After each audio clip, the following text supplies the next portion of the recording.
สวัสดีค่ะทุกคน สวัสดี สวั ค่ะ สดีค่ะ ก็วันนี้นะคะ เราจะมาคุยให้ฟังอีกครั้งหนึ่งนะคะ หลังจากที่เราหายไปหลายสัปดาห์ เพราะว่าเรายุ่งมากๆเลยนะคะ วันนี้ก็จะมาคุยให้กับทุกๆคนฟังอีกครั้งนะคะใน EP 02ในเรื่องของ Ascension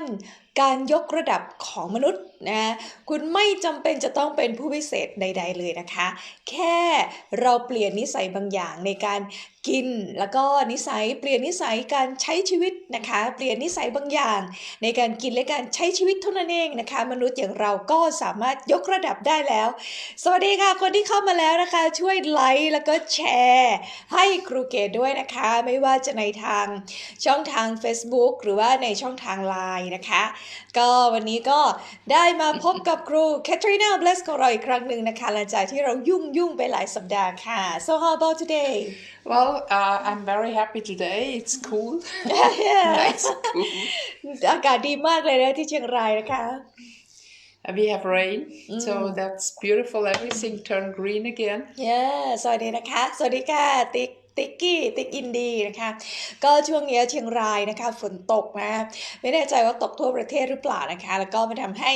อากาศที่นี่แล้วก็ผืนดินที่นี่เนี่ยมันเขียวชอุ่มกลับมาอีกครั้งหนึ่งนะคะติ๊กช่วยไลค์แล้วก็แชร์ครูเกดด้วยนะคะวันนี้เราจะมาคุยกันเรื่องการยกระดับของเรานะคะด้วยง่ายๆด้วยการเปลี่ยนแค่อาหารแล้วก็นิสัยในการใช้ชีวิตบางอย่างแค่นั้นเองนะคะ Okay, so we talk about Ascension again, and I just want to mention for the beginning some food. นะคะก็สัปดาห์ที่แล้วเนี่ยนะคะในตอนต้นเนี่ยครูได้เน้นเกี่ยวกับเรื่องอาหารไว้ใช่ไหมคะการแค่เราเปลี่ยนอาหารนะคะเราก็สามารถยกระดับชีวิตของเราได้นะคะ You have to be aware that the more packaged something is, the worse it is. โอ้มันง่ายมากเลยนะทุกคนครูเกศเราจะรู้ได้ยังไงว่าอาหารยังไงเราต้องระวังนะคะครูบอกว่ายิ่งมันมีหีบห่อมากเท่าไหร่นะยิ่งมันมีหีบห่อมันต้องอยู่ในหีบห่อมากเท่าไหร่อันนั้นน่ะเรายิ่งต้องระวังนะคะในอาหารนั้นมากขึ้นนะคะใครเข้ามาแล้วช่วยไลค์กับแชร์ครูเกศด้วยนะคะวันนี้เราคุยกันเรื่อง Ascension การยกระดับของมนุษย์แบบง่ายๆนะคะด้วยอาหารแล้วก็การใช้ชีวิตแล้วก็นิสัยบางอย่างของเรานะคะไม่จำเป็นต้องเป็นผู้พิเศษอะไรถึงจะยกระดับชีวิตของเราได้นะคะตอนนี้เรามาคุยกันเรื่องอาหารนะคะซึ่งครูได้คุยให้ฟังแล้วนะคะค่ะ Most people are completely not aware, at least even in the medicine, doctors don't study about food, but we are very much what we eat. โอเคนะคะทุกคนคะส่วนมากแล้วเนี่ยคนไม่ค่อยได้สนใจเรื่องอาหารสักเท่าไหร่นะคะหรือแม้แต่เวลาเราไปรักษาในทางโรงพยาบาลนะคะหรือการใช้ยาเนี่ยก็จะมีคนที่พูดเรื่องอาหารเนี่ยไม่ได้มากพอนะคะแต่ว่าเราต้องระวังนะคะเพราะว่าเราเป็นในสิ่งที่เรากินแคปชั่นมาเราเป็นในสิ่งที่เรากินค่ะYou know, we are made, our body is made according to the energy frequency of the earth and the material of the earth. โอเคทุกคนคะร่างกายของเรานะคะร่างกายของเราเนี่ยถูกสร้างขึ้นด้วยความถี่ของสนามพลังงานของโลกนะหรือสรรพสิ่งนะคะที่อยู่บนโลกนี้โหนี่น่าสนใจมากเลยนะทุกคนนะ So if you go to the periodic table and you look at all the different ingredients that are in our body, you find that this is all from the earth except the spirit. ทุกคนคะก็คือว่าในตารางอาหารหรืออะไรก็ตามใช่ไหมคะในตารางอาหารอะไรก็ตามเนี่ยที่เราไปดูโอเคไม่ว่าจะเป็นคุณค่าทางโภชนาการหรืออะไรก็ตามแต่นะคะเราจะเห็นว่าทุกๆสิ่งทุกอย่างเนี่ยนะคะที่เขาพูดกันเรื่องอาหารโภชนาการหรืออะไรเงี้ยมันมาจาก Earth หรือมันมาจากโลกทั้งนั้นเลยนะคะทุกสิ่งทุกอย่างนะในที่เรากินเข้าไปหรืออยู่ในตัวของเราเนี่ยมาจากโลกยกเว้นจิตวิญญาณของเราเท่านั้นที่ไม่ได้มาจากโลกนะคะ So the more natural our food, the better for our life, for our also spiritual development, which is connected with the Mother Earth. โอเคนะคะยิ่งเราสามารถเชื่อมต่อกับโลกได้ทางอาหารมากเท่าไหร่นะคะ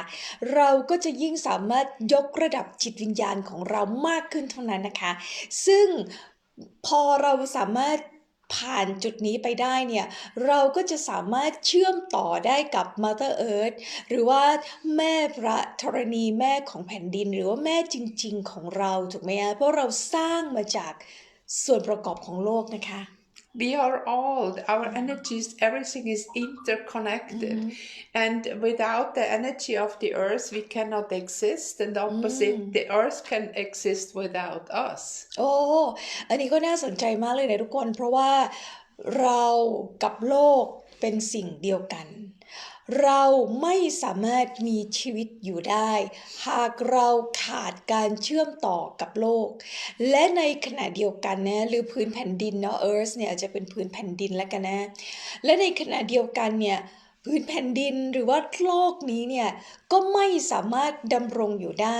หากไม่มีเราเช่นกันนะทุกคน So we can just say everything what is nature, as long as we are aligned with nature, we are doing well. But the further away we go, the more sick we become. โอเคทุกคนถ้าเราสามารถใช้ชีวิตสอดคล้องสมดุลกับทางธรรมชาติเนี่ยได้มากเท่าไหร่นะคะหรือในทางโลกจริงๆธรรมชาติของโลกจริงๆได้มากเท่าไหร่เนี่ยเราก็จะมีชีวิตที่ดีมากขึ้นเท่านั้นนะคะแต่ว่ายิ่งเราห่างจากความเป็นธรรมชาติของโลกมากเท่าไหร่นะคะเราก็ยิ่งห่างจากชีวิตดีๆเท่านั้นเช่นกันนะฮะใครเข้ามาแล้วไลค์กับแชร์ให้ครูเก๋กับครูแคทรีนาด้วยนะคะ So just imagine, the more you come away from the earth, the more you get sick. And illness is a disharmony between our body and our true spiritual being. We can say between body and soul. And when they are not in harmony, our life is not going well. นะทุกคนคะถ้าเกิดว่าเราแบบว่าใช้ชีวิตไม่ได้สอดคล้องสมดุลไปกับทิศทางของธรรมชาติของโลกนี้เนี่ยเราก็จะขาดความสมดุลในชีวิตเนี่ยหรือครูใช้คำว่า disharmony เนี่ยนะคะนี่ทุกคนได้เรียนแบบว่าได้เรียนเกี่ยวกับชีวิตแล้วก็จิตวิญญาณแล้วก็ได้เรียนภาษาอังกฤษไปด้วยในขณะเดียวกันนะคะ yes So the more natural we eat, the more natural we behave and we live, in the rhythm of nature, the better for our ascension, because then it comes natural with us too. ว้าวโอเคทุกคนนี่สิ่งนี้น่าสนใจมากเลยอ่ะลูกเกดพูดมาตลอดเวลาว่าถ้าเกิดคุณอยากจะยกระดับชีวิตแล้วก็จิตวิญญาณของคุณเองเนี่ยนะคุณไม่จำเป็นต้องเป็นผู้พิเศษที่ไหนเลยทุกคนเพราะว่าโลกเนี่ยยกระดับในตัวเองอยู่แล้วใช่ไหมแล้วก็ครูบอกว่ายิ่งเราสามารถใช้ชีวิตได้สอดคล้องกับธรรมชาติมากเท่าไหร่นะคะยิ่งเราสามารถใช้ชีวิตได้สอดคล้องมากเท่าไหร่นะคะนั่นจะสามารถทำให้เราเนี่ยสามารถยกระดับชีวิตแล้วก็จิตวิญญาณของเราได้มากเท่านั้นเพราะว่าเราจะสามารถใช้ชีวิตสอดคล้องไปกับการเปลี่ยนแปลงของความถี่โลกที่เป็นจริงได้นะคะ So the more we go away from nature,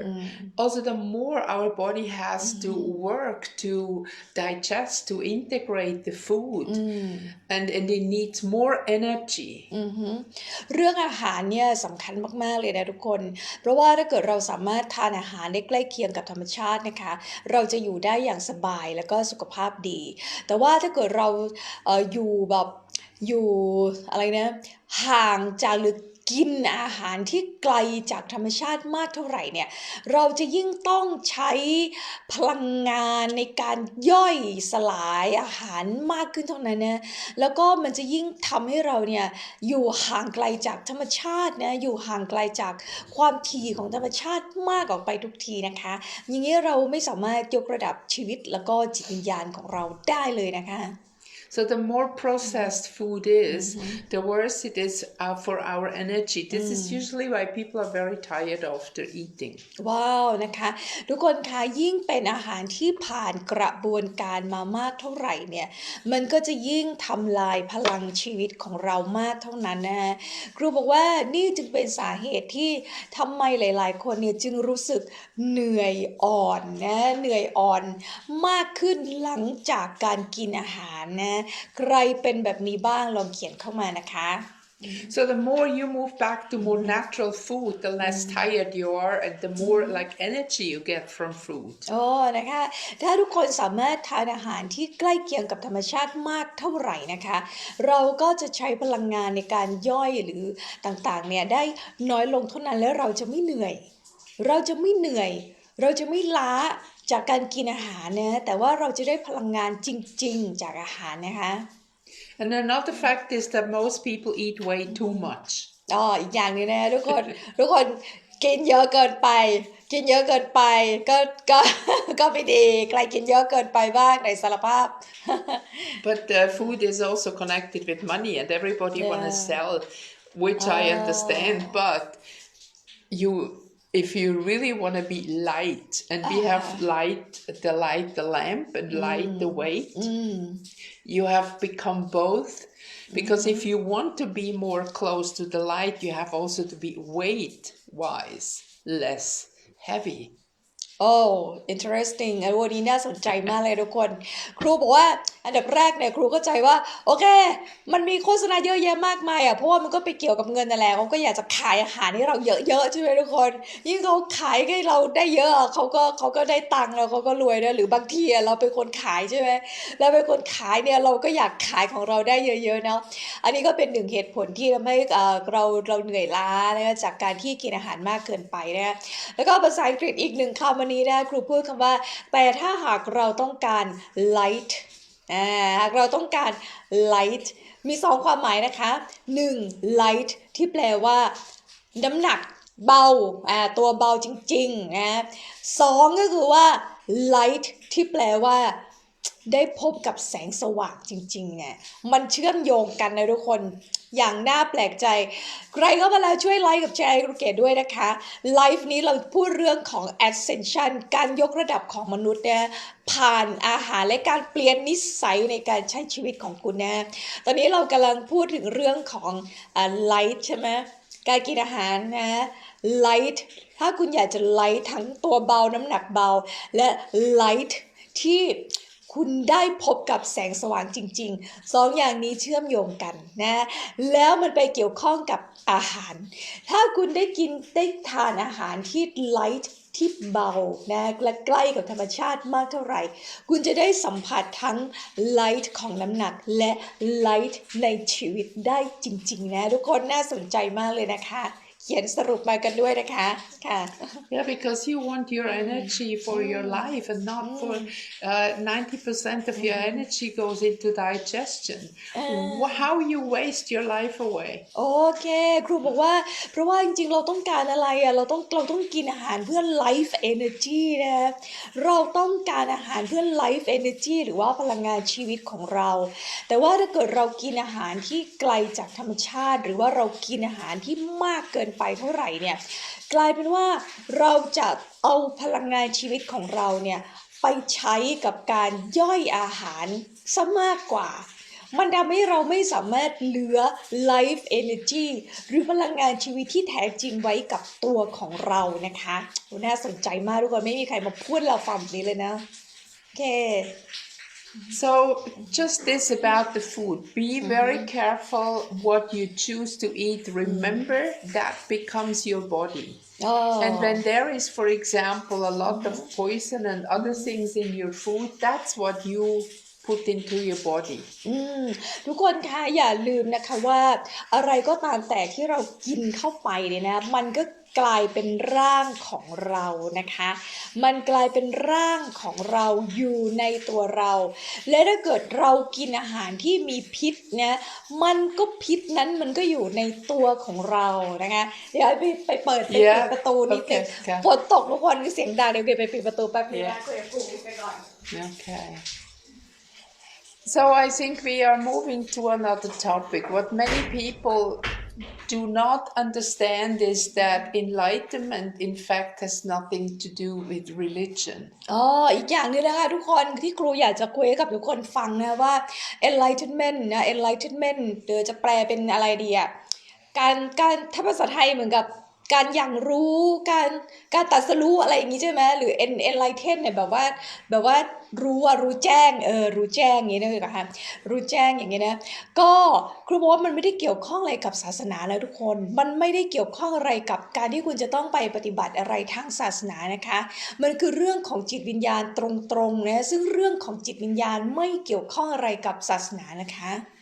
You can see that very well when you look at the big masters, including Buddha, Jesus. They left home. They left the religion to find enlightenment. They did not find enlightenment inside of the present religion. They moved out and they found it somewhere else. ทุกคนคะเราไม่ได้กำลังมาต่อต้านศาสนานะคะแต่ว่าเรากำลังจะมาพูดถึงความจริงนะคะที่ว่าอย่างพระพุทธเจ้าหรือพระเยซูใช่ไหมคะพระพุทธเจ้าและพระเยซูทิ้งทุกอย่างที่เป็นอยู่นะทิ้งทุกอย่างที่เป็นอยู่นะไม่ได้อยู่ในศาสนาใดหรือความเชื่อใดแล้วนะคะพระพุทธเจ้ากับพระเยซูคือออกจากทุกอย่างทุกคนเก็ตไอเดียนี้ไหมพระพุทธเจ้ากับพระเยซูออกจากทุกอย่างทิ้งทุกอย่างไม่ว่าจะเป็นบ้านหรือความเชื่อใดๆนะซึ่งในตอนนั้นอาจจะมีศาสนาอะไรอยู่ก็ตามแต่เนี่ยนะแต่ว่าทั้งสองท่านก็คือทิ้งทุกสิ่งแล้วออกเดินทางแล้วสิ่งที่ท่านได้พบก็คือ enlightenment ของจริง enlightenment ของแท้นั่นคือการรู้แจ้งของแท้คือหลังจากการที่ไม่เอาอะไรก่อนนะแล้วคุณถึงจะ enlighten ได้นะคะ And this is the same as I said with the food before. Light and light both play a role. นะคะก็เหมือนกับที่ครูบอกนะคะว่าอาหารก็เช่นเดียวกันนะ light กับ Yeah, we have to become light and light. นะก็เหมือนกับอาหารนะคะที่ครูบอกว่าเราก็ต้องให้การ Ascension ใช่ไหม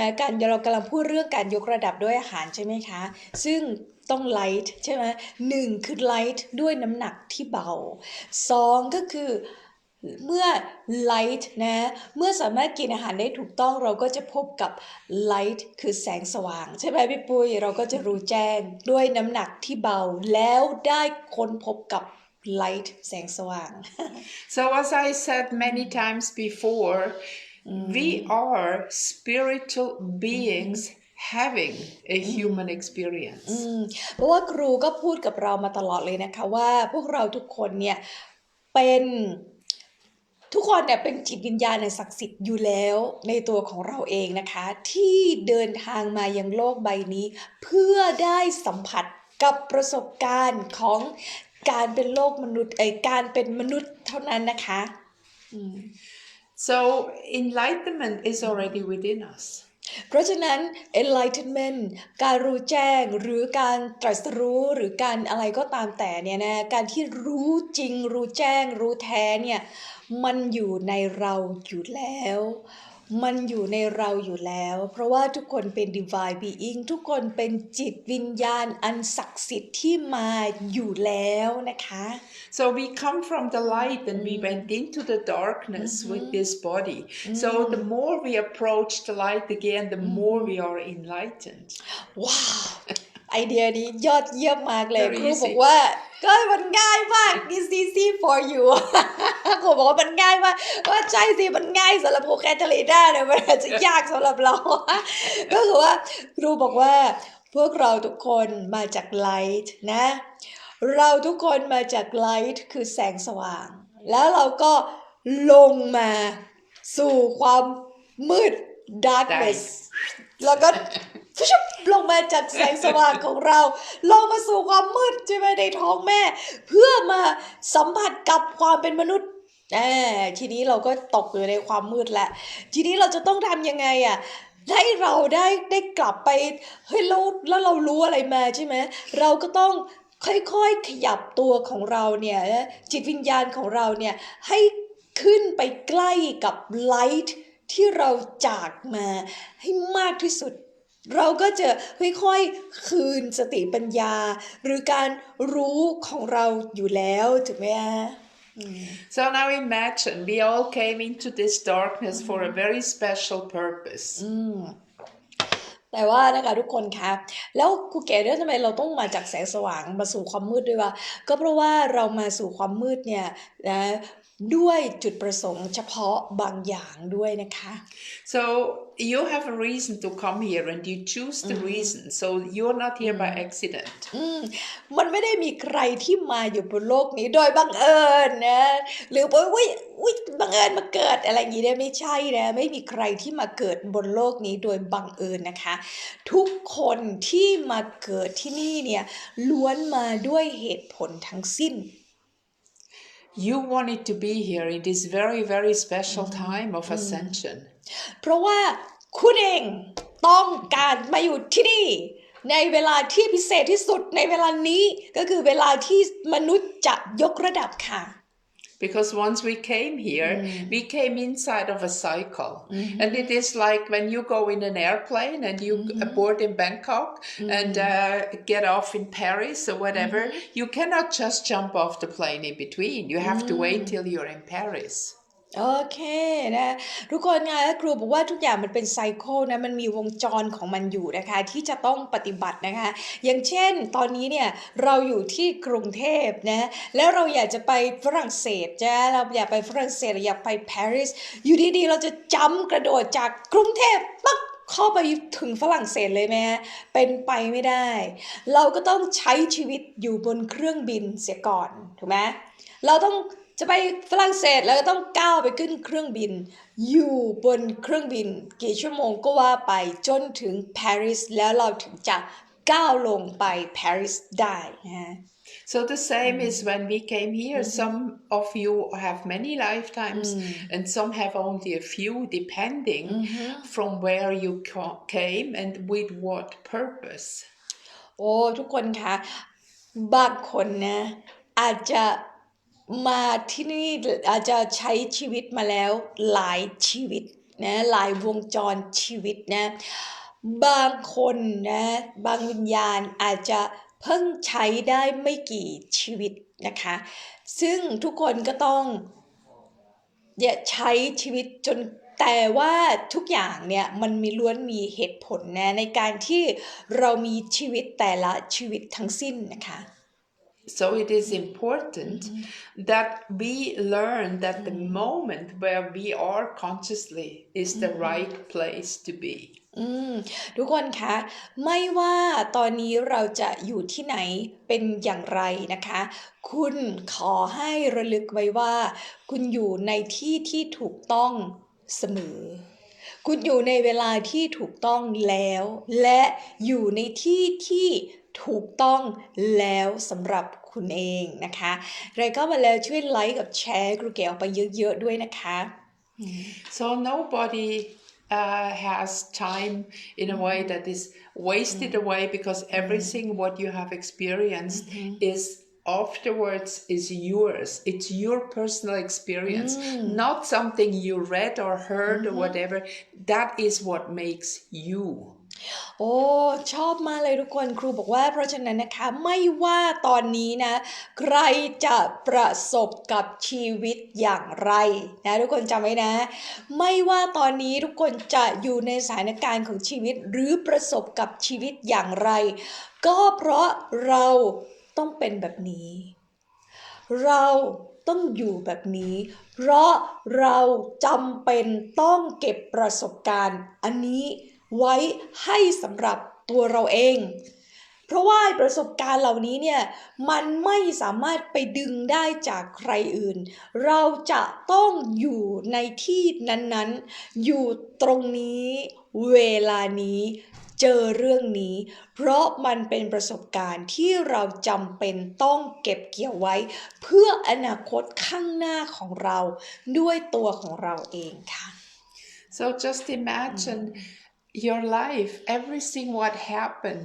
has to be exactly the way it is. Even if our mind and head and dogma beliefs say something different.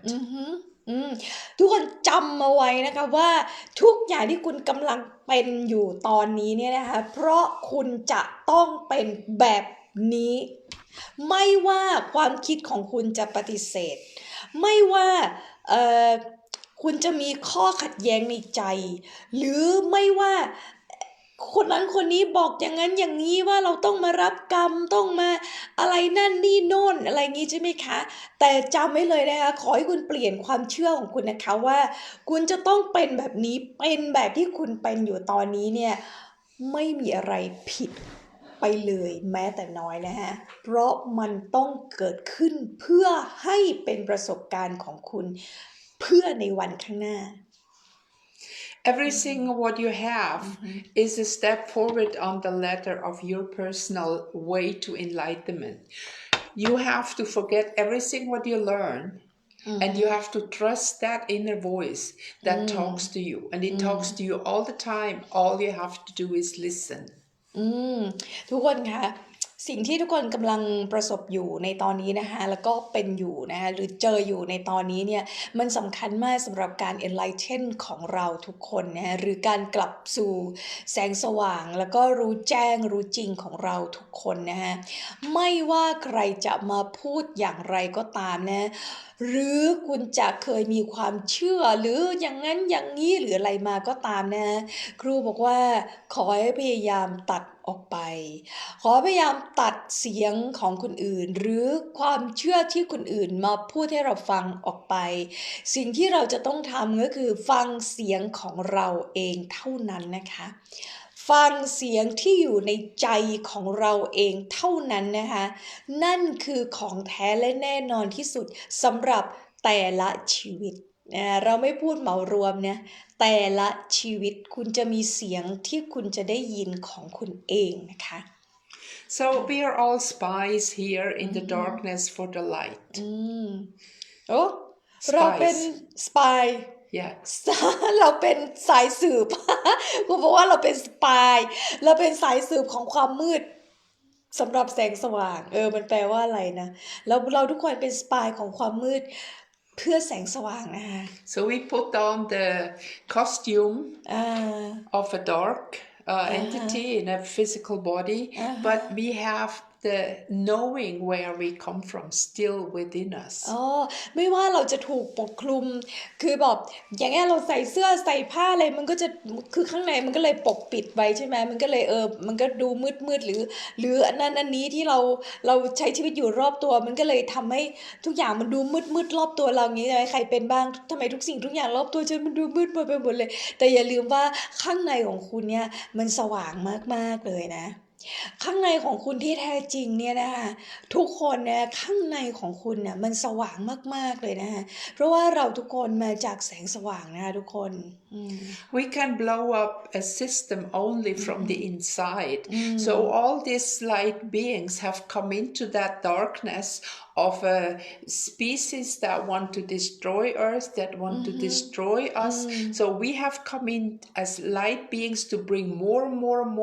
light until these dark ones cannot hide anymore. ว้าวทุกคนคะก็คือไม่ว่าตอนนี้เราจะตกอยู่ในความมืดรอบตัวของเรามากแค่ไหนนะคะขอให้จำไว้ว่าข้างในของเราทุกคนคือแสงสว่างนะข้างในของเราคือแสงสว่างเพราะฉะนั้นถ้าทุกคนพยายามตัดสิ่งที่พยายามครอบงำให้เราตกอยู่ในความมืดได้มากเท่าไหร่เนี่ยไม่ต้องไปสนใจอะไรเลยทั้งสิ้นนะฮะโฟกัสอย่างเดียวคือการทำให้แสงสว่างในตัวของเราเนี่ยสว่างออกมาสว่างออกมาเรื่อยๆสว่างสว่างโร่นะความมืดโลกของเราเนี่ยมันกำลังตกอยู่ในความมืดมากๆเลยทุกคนจนอยากจะร้องไห้ใช่ไหมฮะแต่ว่าทุกคนจะสามารถช่วยกันได้หากทุกคนตัดสิ่งที่มันครอบงำเราไปทั้งหมดนะแล้วหันมาสนใจในการสร้างแสงสว่างออกไปจากตัวของเรานะฮะ So you can imagine that these dark ones, they don't want us really. And everything what they do is to make us forget our job. เพราะว่าอะไรทุกคนความมืดเนี่ยไม่ได้อยากให้เราส่องแสงสว่างในตัวเราได้นะก็คือว่าความมืดก็จะพยายามทำทุกอย่างเพื่อไม่ให้คนอย่างเราเนี่ยสามารถเปล่งแสงออกมาจากภายในของเราจริงๆ no matter what happened with us just it just happened for the benefits of us is it right Yeah. yes ค่ะพี่ณัฐพักนะคะ ทุกอย่างที่เกิดขึ้นกับเรานะคะเกิดขึ้นเพื่อประโยชน์ของเราทั้งนั้น yes ค่ะถูกต้อง Because you have created it, so it's important for your experience. เพราะว่าจริงๆแล้วเนี่ยเราเป็นคนสร้างสิ่งนั้นขึ้นมาแล้วพี่นัทค่ะจริงๆแล้วเราคิดดีๆนะเราเป็นคนสร้างสิ่งนั้นขึ้นมาเองนะคะเพื่อประสบการณ์ของเราเพื่ออะไรบางอย่างในวันข้างหน้าของเรานะคะ We just can say those who learn faster and don't make the same mistake again and again and again, their life is better and more happy. You know, if you always go into the same mistakes, that's a little bit stupid. นะแต่ว่ามันไม่ใช่กับคนที่ผิดซ้ำแล้วซ้ำเล่าอันนั้นไม่ใช่เลยนะอันนั้นไม่ใช่เลยนะอันนั้น stupid เลยนะก็คือแสดงว่าคุณไม่ได้เรียนรู้อะไรนะสมมติว่าตอนนี้ชีวิตคุณกำลังตกอยู่ในความมืดมนหม่นหมองหรืออะไรบางอย่างนะก็แสดงว่าคุณต้องได้รับสิ่งนั้นนะเพื่ออะไรวันข้างหน้าแต่ถ้าเกิดคุณตกอยู่ในสิ่งนั้นซ้ำแล้วซ้ำอีกซ้ำแล้วซ้ำอีกอันนี้ไม่ใช่แล้วนะพี่นัทเก็ตไหมอันนี้ไม่ใช่แล้วนะอันนี้แสดงว่าอันนี้ stupid แล้วนะอันนี้ stupid อันนี้คุณไม่ใช่แล้วนะคุณไม่ได้เรียนรู้อะไรนะค่ะ So, but it doesn't matter really because when we are in this physical body living on this earth, we are also in the illusion of time and many other things. So it's okay, you have time. เดี๋ยวก่อน again please You know, when you learn, you have to make the same mistake again and again and again till you finally learn something. So it doesn't really matter because time does not really exist. We just perceive time. โอ้แล้วก็อย่างหนึงนะคะโอเคครูบอกว่าแล้วบางทีเนี่ยถึงแม้ว่าเราจะทำความผิดเดิมซ้ำอย่างเงี้ยนะคะแต่ว่าอันนี้ก็งงเหมือนกันนะถ้าใครเข้าใจนะครูบอกว่ามันแบบว่า time เนี่ยหรือเวลาเนี่ยมันเป็นแค่ illusion นะมันเป็น illusion มันเป็นภาพมายานะเพราะฉะนั้นบางทีการที่เราทำซ้ำๆมันก็Can you elaborate more? I cannot. Well, time is just a perception because same as the physical body is a perception, but is an illusion. So we can make a same mistake or there are people who make their whole life long, they make the same mistake again and again and again. I know a guy who was married I think 5 times, and if I look at all the 5 wives, they all look the same. Oh, for what? For what exactly? Why he married always the same type of woman again, and have a divorce and marry the same woman again? Why doesn't he learn with one woman? Yeah, ทุกคนมันมีเคสหนึ่งนะมีอีกอย่างหนึ่งนะก็คือว่าการที่เราแบบทำอะไรที่แบบผิดซ้ำๆใช่ไหมมันมีเคสนี้ด้วยนะทุกคนมันมีเคสนี้ด้วยนะบอกว่าครูบอกว่ามันมีผู้ชายอยู่คนหนึ่งอ่ะที่ล้มเหลวในการแต่งงานมาแล้ว5 รอบอ่ะ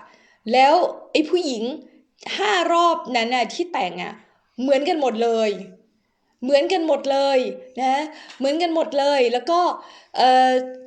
ก็ครูเกดก็เลยงงแสดงว่าเขาไม่ได้เรียนรู้อะไรจากการแต่งงานเลยใช่ไหมเพราะว่าเขาแต่งแล้วใช้ชีวิตเหมือนเดิมทั้ง5 รอบนะครูเกดก็เลยถามว่าทำไมอ่ะอะไรงี้ใช่ไหมฮะครูบอกว่าก็ใช่ไงทำไมอ่ะนะทำไมจึงต้องเกิดซ้ำแสดงว่ามันยังสอบไม่ผ่านหรือเปล่าทุกคนใช่ไหมแล้วก็ครูบอกว่าillusion น่ะเวลามันก็เป็นสิ่งเป็น illusion น่ะเป็นมายาเหมือนกับร่างกายของเรานี้ก็เป็น illusion เหมือนกันนะร่างกายของเรานี้ที่เรามองเห็นอยู่อ่ะมันก็เป็นภาพมายาเหมือนกันน่ะหญิงบอกว่าโซหญิงชาตยา she asks จริงๆไม่มีอดีตปัจจุบันและอนาคตเราไปแบ่งแยกเองอย่างนั้นไหมshe asks real actually it's no past present and the future but we separate it by No, ourselves yeah, we experience it that way because when we are in this dimension, everything has a beginning and has an end and goes into different energy frequencies. So it's just something I don't go in specific details. It's too มัน complicated. ยากมากเลย And but just know that time is an illusion. That is Maya. You know, as Buddhists anyway. ก็คือว่าครูบอกว่านี้ก็จริงๆในศาสนาพุทธก็พูดแบบนี้เหมือนกันนะว่า time is illusion ใช่ไหมคะว่าเวลาเป็นมายามันไปเกี่ยวข้องกับความถี่ different frequency ความถี่ที่แตกต่างอะไรอย่างนี้ด้วยนะซึ่งมันทำให้ก็เลยเกิดขึ้นมาเป็นอดีตเป็นปัจจุบันเป็นอนาคตอย่างนี้นะซึ่งตอนนี้เนี่ยในไลฟ์นี้เนี่ยครูจะไม่ลงลึกเรื่องนี้มากนะเพราะมันอาจจะเป็นเรื่องที่ค่อนข้างยุ่งยากค่อนข้างยากแล้วก็ซับซ้อนนะคะ So that's why we actually should celebrate death and not birth, because once you come into this body, you forget who you are. Once you leave that body and go out again, you remember again who you are. โอเคนะครูบอกว่าจริงๆแล้วอ่ะทุกคนจริงๆแล้วเนี่ยตอนที่เราเกิดอ่ะไม่ควรจะเป็นเวลาแห่งการเฉลิมฉลองนะคือคนเห็นในตอนในอดีตอ่ะในคนที่อยู่ในคนโบราณเนี่ยทุกคนเขาไม่ได้เฉลิมฉลองตอนเกิดนะเขาเฉลิมฉลองตอนตายนะครูบอกว่าเพราะว่าตอนที่เราเกิดเนี่ยในร่างมนุษย์นี้ใช่ไหมตอนที่เราเกิดในร่างมนุษย์เนี่ยจริงๆแล้วก็คือเราตายจากจิตวิญญาณที่ใส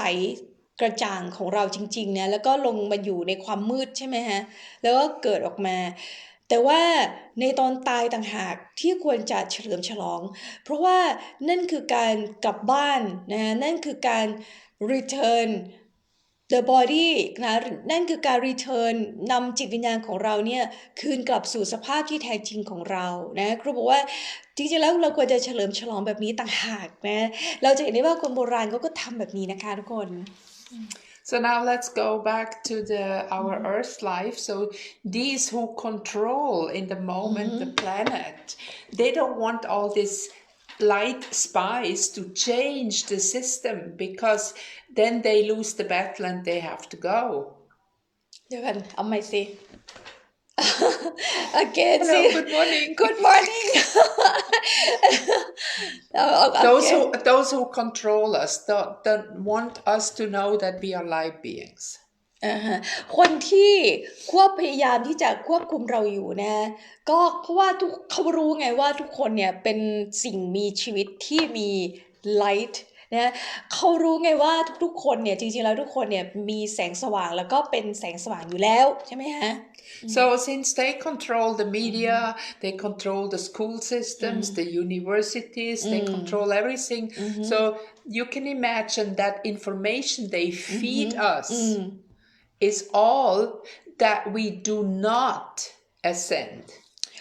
ทุกคนนะเพราะว่าคนที่ต้องการครองโลกหรือต้องการครองมนุษย์เนี่ยเขารู้อยู่แล้วใช่ไหมว่าทุกคนเนี่ยทุกคน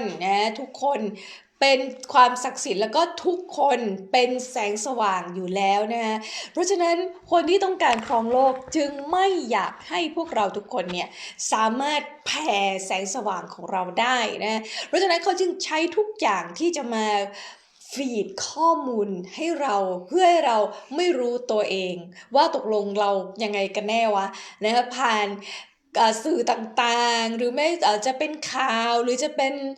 ระบบการศึกษาหรือจะเป็นระบบความเชื่อหรืออะไรต่างๆนานาเนี่ยนะคะเพื่อปิดเราไม่ให้เรารู้ว่าจริงๆแล้วเราเป็นใครกันแน่นะปิดเราไม่ให้เราสามารถเปล่งแสงของเราได้เพราะไม่อย่างนั้นเขาจะควบคุมเราไม่ได้ไงทุกคน So just imagine everything what they do with us, what they teach us is against our true nature, so they can keep us as slaves. ทุกคนลองคิดดูนะคะว่าหลายๆอย่างที่เราได้เรียนรู้มาเนี่ยก็เพื่อพยายามป้องกันไม่ให้เราสามารถกลับไปเป็นธรรมชาติที่แท้จริงของเราได้นะเราจึงได้เห็นหลายๆคนในโลกของเราเนี่ยตกเป็นทาส ของอะไรบางอย่างถูกไหม So this is why the road to enlightenment is the road less traveled. It's not the superhighway. It's a small road. เพราะฉะนั้นเนี่ยทุกคนถนนที่จะสู่ enlightenment หรือถนนแห่งการรู้แจ้งรู้จริงรู้แท้หรือว่าสามารถยกระดับหรือว่าสามารถเปล่งแสงของเราได้จริงๆเนี่ยนะทุกคนครูบอกว่ามันจึงเป็นถนนที่แคบมากเลยอ่ะมันมีไม่มากคนหรอกนะที่จะสามารถเดินไปได้เพราะมันอาจจะแคบมันอาจจะเดินลำบากมันอาจจะเดินยากมันไม่ได้แบบสะดวกสบายเหมือนถนนซูเปอร์ไฮเวย์อะไรอย่างเงี้ยนะแต่กี่คนที่อยู่ตรงนี้เนี่ยคุณพร้อมหรือยังอะที่จะเดินไปกับถนนแคบๆยากๆกับเราเขียนมา หรือคุณอยากจะยังอยู่บนซูเปอร์ไฮเวย์เดินทางสะดวกมีหลายคนเดินทางกับคุณ So if we travel the way towards the light, we have to let behind us a lot of other beings who are still want to be on the highway. We have to go away. And I said, and this is important to understand, the New Age is also controlled by the black ones. โอเคนะทุกคนก็คือว่าคุณก็เลือกเองละกันนะคะว่าคุณอยากจะเดินไปสู่แสงสว่างนะคะในตัวของคุณเองเนี่ยหรือว่าแสงสว่างที่เราได้ใกล้กับแสงสว่างที่เราจากมาจริงๆนะคะหรือว่าคุณยังจะอยากต้องการเดินบนถนนไฮเวย์ใหญ่ๆมีคนมากมายเดินกับคุณอยู่นะถ้าเกิดคุณต้องการเดินสู่แสงสว่างจริงๆเนี่ยเราจำเป็นต้องทิ้งอะไรหลายๆอย่างเลยนะคะเราต้องเลยล่ะเราต้องทิ้งอะไรหลายๆอย่างนะคะที่อยู่ที่เราเคยถูกควบคุมมาหรืออะไรก็ตามแต่หรือว่าในหมู่มวลมหาชนมากมายอย่างเงี้ยนะคะแล้วก็อย่างนึงนะที่ครูคอยเตือนเราเสมอเลยนะคะว่าเรื่องราวเกี่ยวกับพวก New Age นะคะมันจะมีอะไรที่เขาพูดเกี่ยวกับ New Age อะไรอย่างเงี้ยนะคะการเล่นของวิเศษต่างๆหรืออะไรต่างๆนะคะที่คุณลองดูแล้วกันมันจะมีพวก New Age อะแล้วก็ครูบอกว่าอย่าไปข้องเกี่ยวกับ New Age นะอันนั้นก็เป็นการควบคุมโดยความมืดเหมือนกันนะทุกคนอันนั้นก็เป็นการควบคุมโดยความมืดเนี่ยทุกคนต้องระวังนะคะ So we have to be careful what we believe, but you can just mainly see whatever is supported in mainstream is usually not true. นะคะแล้วก็ทุกคนต้องระวังนะทุกคนต้องระวังว่าอะไรก็ตามที่มันถูกโปรโมทเยอะๆนะโดยสื่อต่างๆนะหรืออะไรก็ตามแต่เนี่ยที่โอ้คนแบบเฮโลกันเข้าไปอะไรเงี้ยมันมักจะไม่ใช่ความจริงนะทุกคน You can also say in the commercial, for example, they want to sell you a cream for your skin, and they say it's say something natural. It's like, but like for example, lavender. It has only to be a little bit like 1 or 2% of lavender. The rest can be any junk. นะคะทุกคนอย่างเช่นนะเครื่องสำอางแบรนด์ดีๆแพงๆแบรนด์ดีๆแพงๆทุกคนก็ฮิตอยากจะใช้เขาโฆษณาดีจังเลยอะไรอย่างงี้ใช่ไหมหรือแบบว่าอันนี้นะคะมีส่วนผสมของลาเวนเดอร์อะไรเงี้ยใช้แล้วก็จะผิวนุ่มชุ่มชื่นสบายอะไรก็ว่าไปนะทุกคนค่ะแบบลองไปดูส่วนผสมดีๆนะที่เขาบอกว่าเนี้ยมาจากลาเวนเดอร์นะคะใช้แล้วดีต่อผิวแล้วก็เป็นเครื่องสำอางดีๆแพงๆเนี่ยลาเวนเดอร์จะมีแค่1 หรือ 2% เท่านั้นนอกจากนั้นแล้วเนี่ยเป็นสารพิษที่จะอยู่บนผิวของคุณทั้งหมดเลยนะคะ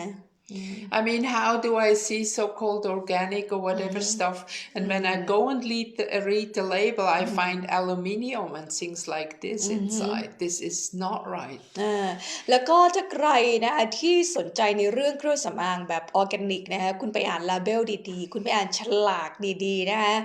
ว่าไอ้ที่เขาโปรโมทว่านี่ออร์แกนิกแล้วก็ขายคุณแพงๆแล้วคนก็ฮิตใช้กันมากมายเนี่ยในแบรนด์ดีๆแพงๆเนี่ยค ครูเคยไปดูฉลากนะแล้วครูก็ไปเจอว่ามันมีอลูมิเนียมอยู่ถ้ามันมีอลูมิเนียมอยู่มันก็ไม่ดีแล้วนะถ้าเกิดสำหรับคนที่ Very poisonous. โอ้เป็นพิษมากเลยนะคะ So just be careful and read labels. Start to separate the food that you want to buy with all this poison that is not inside. Just don't buy those. There is still a lot of good food you can buy. นะคะเพราะฉะนั้นนะคะก่อนต่อไปนี้เนี่ยนะคะเวลาจะกินอาหารอะไรนะคะก็ลองอ่านฉลากกันซะหน่อยเนาะอ่านฉลากกันซะหน่อยนะคะเพราะว่ามันอาจจะมีพิษอยู่ในนั้นเยอะมากเลยนะคะก็มันมีอาหารอีกเยอะมากเลยนะที่เรากินได้นะคะอาหารมันมีเยอะมากๆเลยนะที่เรากินได้คุณอ่านฉลากแล้วก็คุณระวังนิดนึงนะคะ Yeah, so look on all levels that we have to go become lighter. And then when you start to hear the inner voice more and more, you have a guide โอ้ every นะคะ time. Yeah ก็คือทุกคนค่ะยิ่งเราตัวเบามากเท่าไหร่นะยิ่งเราเบามากเท่าไหร่เนาะเราเบาจากน้ำหนักนะเราเบาจาก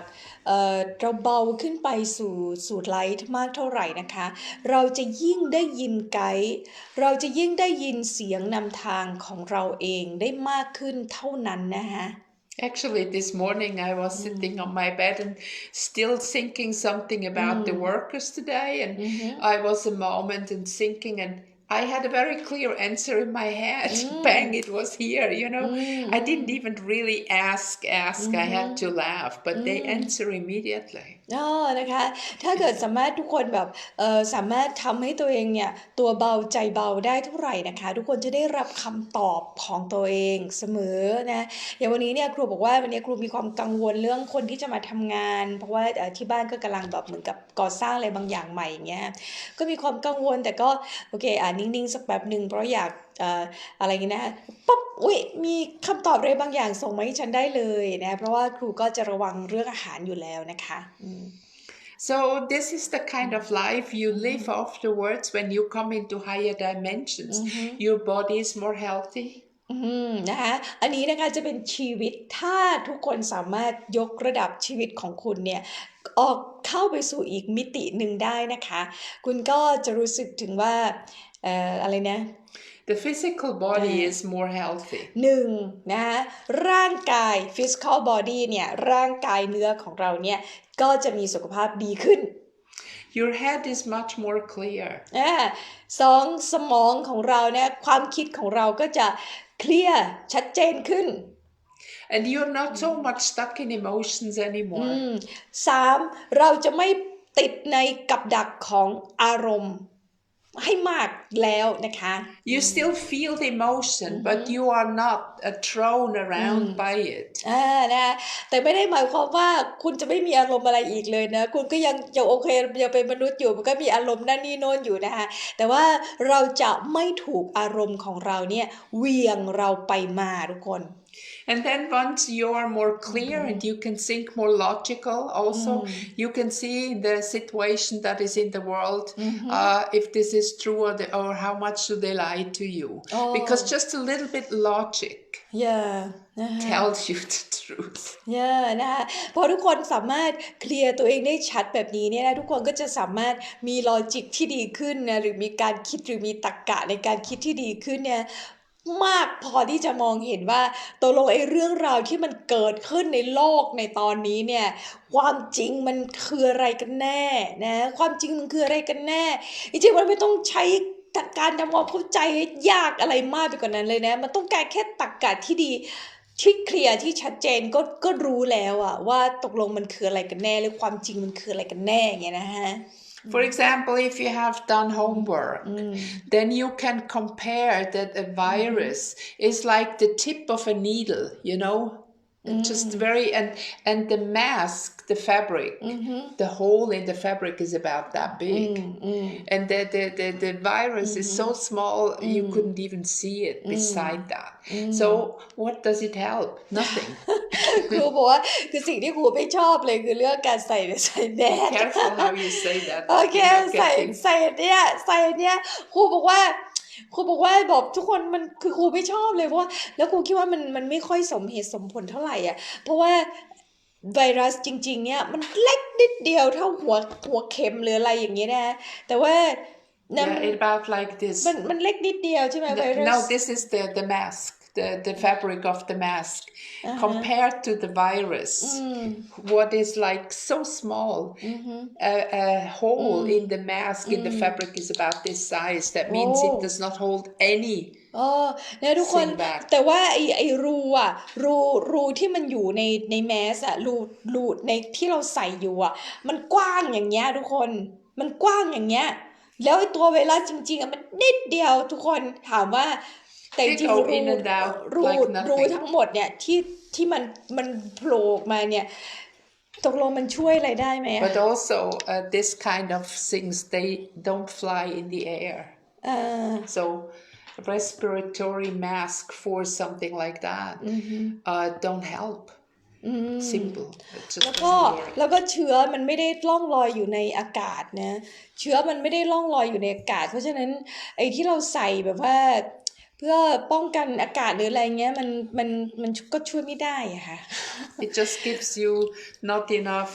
oxygen, headaches, and มัน so แค่ on. No? ใส่แล้วก็ใช่ไหมเวลาเราใส่เราก็มีได้ออกซิเจนน้อยลงได้ออกซิเจนน้อยลงแล้วก็ทำให้เราแบบปวดหัวเห็นไหมทุกคนคือตกลงมันอะไรกันแน่วะอะไรเงี้ยSo see, that is all against Ascension. And in a way we can say all who wear this face diaper show officially that they are sheep and don't think for themselves. ทุกคนการที่เราได้ออกซิเจนน้อยแล้วก็การที่เราแบบถูกปิดไว้เนี่ยมันก็เป็นอุปสรรคนะคะเป็นการห้ามอย่างหนึ่งต่อการยกระดับของเราเห็นไหมเราจะไม่สามารถคิดอะไรที่เคลียร์ได้เลยนะคะเราจะไม่สามารถคิดอะไรที่เคลียร์ได้เลยแล้วก็การที่ทุกคนดูแล้วกันเนาะแบบใส่หรืออะไรอย่างเงี้ยมันเหมือนเราโดนต้อนไปแบบให้เราทำอะไรก็ทำแล้วก็โดนต้อนกันไปอย่างเงี้ยครูเก๋คิดว่าเรื่องนี้ไม่ได้มีแต่ครูเก๋กับครูแคทรีนาที่พูดอย่างเดียวนะคะมันก็มี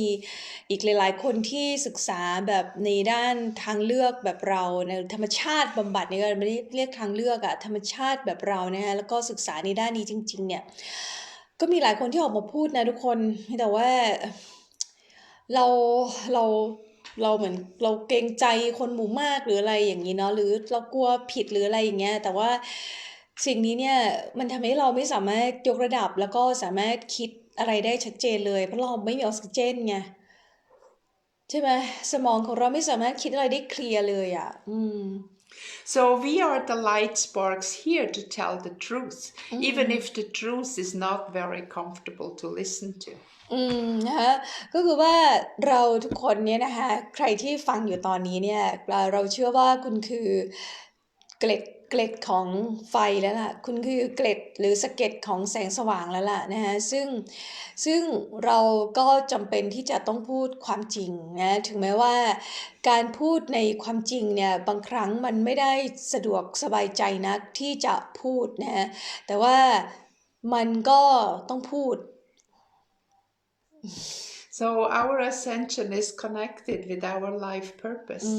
นะคะเพราะว่าการ ascension หรือการยกระดับเนี่ยมันเชื่อมโยงกับ life purpose หรือจุดประสงค์ในการมีชีวิตอยู่ของเราเลยนะคะทุกคนมาที่นี่ด้วยจุดประสงค์ในการอะไรบางอย่างนะคะยิ่งเรา ascend หรือว่าเราใกล้กับที่เราจากมาได้มากเท่าไหร่เนี่ยเราก็จะยิ่งเคลียร์ชัดเจนในจุดประสงค์ในการเกิดของเรามากขึ้นเท่านั้นนะคะSo now we are on such a threshold. That's why we are here, because it is such an important time where we can choose in which timeline we move forward. นะทุกคนเลือกที่จะมาเกิดที่นี่ในเวลานี้เองนะคะดังนั้นช่วงเวลานี้เนี่ยเป็นช่วงเวลาที่สำคัญสำหรับทุกคนนะคะในการยกระดับหรืออะไรบางอย่างในจิตวิญญาณของเรานะคะ So just be careful what you believe. Be careful whom you trust. And even what I say, check it out. You know, our truth is always filtered through who we are. So my truth might not be yours. นะทุกคนคะครูบอกว่า ทุกคนนะต้องทำการพยายามด้วยตัวเองนะคะทำการพยายามด้วยตัวเองนะคะแล้วก็ต้องรู้ด้วยตัวเองนะคะเพราะว่าความจริงของสำหรับนะความจริงที่เป็นความจริงสำหรับครูแคทรีนานะคะสำหรับความจริงสำหรับครูเก๋อาจจะไม่ใช่ความจริงสำหรับชีวิตของคุณนะคะเราทุกคนจะมีความจริงในชีวิตของคุณเองนะคะเพราะว่าทุกจิตวิญญาณที่มาเนี่ยล้วนมีจุดประสงค์ในการมาที่แตกต่างกันเพราะฉะนั้นทุกคนจะมี truth นะคะความจริงที่เป็นความจริงของจิตวิญญาณของคุณเองนะคะ So my truth will be similar to the truth of those who are more or less in the same frequency, consciousness level. But there are many people who are far away from this consciousness level. They even see what I'm saying as a lie. นะคะแต่ว่าแล้วก็สำหรับถ้าคนที่เข้าใกล้แสงสว่างแล้วนะคะก็จะเข้าใจในสิ่งที่ครูเก๋กับครูแคทรีนาพูดนะคะซึ่งครูเก๋คิดว่า20 คนนะตอนนี้มีแค่20 คนที่อยู่ตรงนี้เนี่ยที่คุณเลือกเดินบนทางแคบถนนทางที่ยากลำบากนะคะคุณไม่ได้เดินบนไฮเวย์เนี่ยคุณจึงเข้าใจในสิ่งที่เราพูดเพราะว่าคุณใกล้กับแสงสว่างแล้วนะคุณจึงเข้าใจในความจริงนะคะที่เราพูดซึ่งอาจจะตรงกับความจริงของคุณด้วยนะคะแต่ว่าใครที่ยังไม่เข้าใกล้แสงสว่างเลยใครที่ยังไม่รู้เรื่องราวอะไรเลยนะเขาก็จะไม่เชื่อในสิ่งที่เราพูดแล้วก็คิดว่าเราสองคนเนี่ยมาพูดอะไรที่แบบเป็นเรื่องโกหกหลอกลวงหรือเปล่าอะไรอย่างนี้นะ So all we can do is invite you to rise your consciousness level, that you find ascension. And it has also something to do that we need to be open, put the old beliefs, the old stuff away, and be open for something new. เพราะฉะนั้นถ้าคุณอยากจะยกระดับนะฮะการตระหนักรู้ของตัวคุณเองยกระดับสติปัญญาของตัวคุณเองนะคะคุณต้องพยายามเอาความเชื่อเก่าๆออกไปซะก่อนนะคุณต้องพยายามเอาข้อมูลที่คนหมู่มากพยายามยัดเยียดให้คุณออกไปซะก่อนนะฮะแล้วก็กลับมาเข้าใจแล้วก็กลับมาได้ยินเสียงในตัวของคุณเองนะแล้วก็ทำให้ตัวคุณเองกายเบาใจเบาให้มากที่สุดนะแล้วคุณก็จะสามารถรู้ได้ด้วยตัวเองว่าแสงสว่างสำหรับคุณเนี่ยนะหรือความจริงหรือความรู้แท้สำหรับคุณเนี่ยคืออะไรนะคะ And there is still a period of 10, 12 years till we are completely there. So we have time to change. We have time to move forward. And this is the divine gift that is given to us. ทุกคนมีพรสวรรค์จากเทวดานางฟ้าเทพธิดาหรืออะไรก็ตามแต่นะคะทุกคนมีพรสวรรค์อันศักดิ์สิทธิ์อยู่แล้วนะคะในการที่จะยกระดับชีวิตของตัวเองนะคะเราเคยพูดให้ฟังว่าอีกประมาณ 10-12 ปีนะคะเราจึงจะเข้าสู่ Golden Age หรือว่ายุคทองอย่างแท้จริงนะคะเรายังมีเวลาอีกประมาณ 10-12 ปีนะคะในการที่คุณจะพยายามยกไลท์นะพยายามที่จะส่องแสงสว่างของตัวคุณเองนะคะเพื่อพร้อมที่จะเข้าสู่ Golden Age หรือยุคทองอย่างสมบูรณ์แบบในอีก 10-12 ปีข้างหน้านะคะ Just imagine, this is such a short time if you compare it with the next cycle of close to 26,000 years. What is a couple years to really focus on a goal if another span of 26,000 years is ahead of us? นะคะซึ่งจริงๆแล้วเนี่ยไอ้10-12 ปีเนี่ยจริงๆแล้วมันแป๊บเดียวนะทุกคนมันแป๊บเดียวนะมันไวมากเลยนะคะมันไม่ได้ช้านะคะทุกคนถ้าเกิดใครไม่สนใจในอีก 10-12 ปีที่ต่อจากนี้เนี่ยที่คุณจะพยายามเปลี่ยนแปลงตัวเองแล้วก็ก้าวเข้าสู่แสงสว่างในตัวคุณเองเนี่ยนะคุณก็จะต้องรอไปอีก 26,000 ปีในการที่โลกจะเป็นไซเคิลแบบนี้อีกนะใครที่งงว่าอะไรว่า 26,000 ปีหรืออะไรคุณต้องตามกลับไปย้อนดูไลฟ์ของครูเก๋กับครูแคทรีนาก่อนหน้านี้มาให้ครบนะคะให้ครบเพราะว่ารายละเอียดมันเยอะมากเลยเราไม่สามารถคุยกับคุณได้ในไลฟ์เดียวนะคะแต่ว่าเราอยากจะขอให้คุณติดตามเราเพราะสิ่งที่ครูแคทรีนากับครูเก๋นำมาเล่าให้คุณฟังเนี่ยเราเชื่อว่าในประเทศเนี้ยไม่มีใครมาคุยให้คุณฟังเลยนะฮะแล้วแต่ว่าสิ่งนี้เนี่ยมันจะเป็นประโยชน์จริงๆกับชีวิตของคุณเองนะคะ So let's go to that timeline where we're gonna have a lot of fun and a very good life and can be much more happy without all this negative stuff that is happening now. นะทุกคนคะอีกแค่ไม่กี่ปีนะคะที่จะมาถึงเนี่ยนะคะเราจะได้ใช้ชีวิตอย่างมีความสุขอย่างเต็มที่แล้วนะเพราะฉะนั้นตอนนี้ทุกคนต้องพยายามที่จะยกระดับของตัวเองนะคะไม่งั้นคุณก็จะตกไปอยู่ในความมืดแล้วก็รออีก 26,000 ปีกว่าจะเป็นไซเคิลของวงโคจรของระบบสุริยะแบบนี้อีกครั้งหนึ่งนะคะ Okay, so that step, if there are questions, we can look at the questions afterwards and maybe check do what we do. Next week we won't have one, there is Songkran, but the week after we'll do another ค่ะ live. ก็เดี๋ยวถ้าใครมีคำถามอะไรนะคะถ้าฟังแล้วยังงงๆหรืออะไรนะคุณทิ้งคำถามมานะคะทิ้งคำถามมาแล้วก็เดี๋ยวเราจะมาตอบให้นะคะสำหรับวันอังคารหน้านะคะเป็นสัปดาห์สงกรานต์นะคะแล้วก็ครูเกดมีคอร์สนี้ด้วยเพราะฉะนั้นสัปดาห์หน้าเราจะไม่มีไลฟ์นะคะเราจะมาเจอกับทุกๆคนอีกครั้งหนึ่งในวันอังคารถัดไปนะคะแล้วในช่วงนี้เนี่ยถ้าทุกคนมีคำถามอะไรนะคะในการใช้ชีวิตในการยกระดับของคุณนะคะทิ้งคำถามมาให้นะคะแล้วก็เดี๋ยวเราจะได้เอาคำถามของคุณเนี่ยมาตอบแล้วก็มาคุยในไลฟ์ให้นะคะ Okay, see you soon again. ขอบคุณ Happy มากค่ะ Songkran to everybody สุข next สั week. นต์วันสงกรานต์ในวันหยุดสัปดาห์หน้านะคะสวัสดีค่ะ สวัสดีค่ะ สวัสดีค่ะ